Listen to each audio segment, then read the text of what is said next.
শোনো, কি? আমি তোমাকে আর ঠকাতে চাই না। ঠকাবা কেন? তোমাকে একটা মিথ্যা কথা বলছি। তাহলে সেই মিথ্যা কথার সত্যিটা এখন বলো। আসলে এগুলো কিভাবে বলবো বুঝতেছি না। কি সমস্যা সেইটা বলো। আমি আমাদের কলেজের একটা ছেলেকে অনেক পছন্দ করি। আর মিথ্যা কথা বলছি এইটা, এই ফোনটা আমার কাছেই থাকে সব সময়। আমি ওই ছেলের সাথে সব সময় কথা বলি। নিজের অজান্তে ওরা অনেকটা ভালোবেসে বলছি। গতকাল আমি ওরে বলছি সব ঘটনা। ও আমার সাথে সম্পর্ক করার জন্য রাজি হয়েছে। তাই বুকে অনেক হাউস নিয়ে তোমাকে আমি এসব বলতে আসছি। তোমার কথা শুনে হারিয়ে গেছিলাম। এতটা ভালোবাসো আমাকে।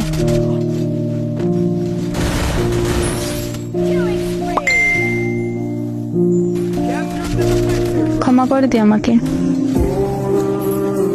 একটা কথা কি জানো, মানুষ ঠকিয়ে কখনো ভালো থাকা যায় না। আল্লাহ ছাড় দেন কিন্তু ছাইড়া দেন না। প্লিজ এইভাবে বললো না। আমি এখন তোমাকে কি বলবো সেটাই বুঝতে পারতেছি না। এমনও মানুষ হয়। আচ্ছা, আমার কমতে ছিল কোথায়?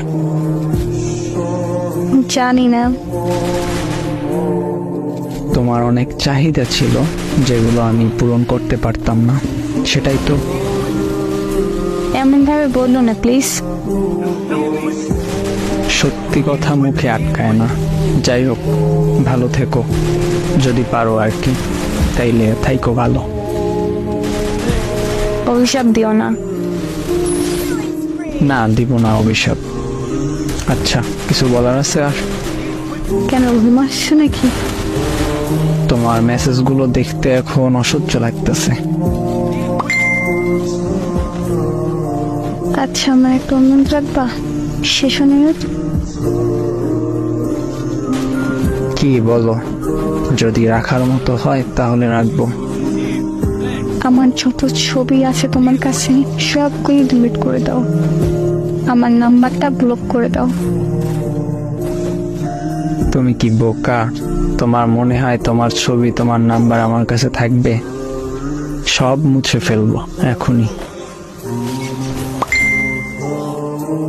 আমার শহরে বেঈমান প্রবেশ নিষেধ। Good bye.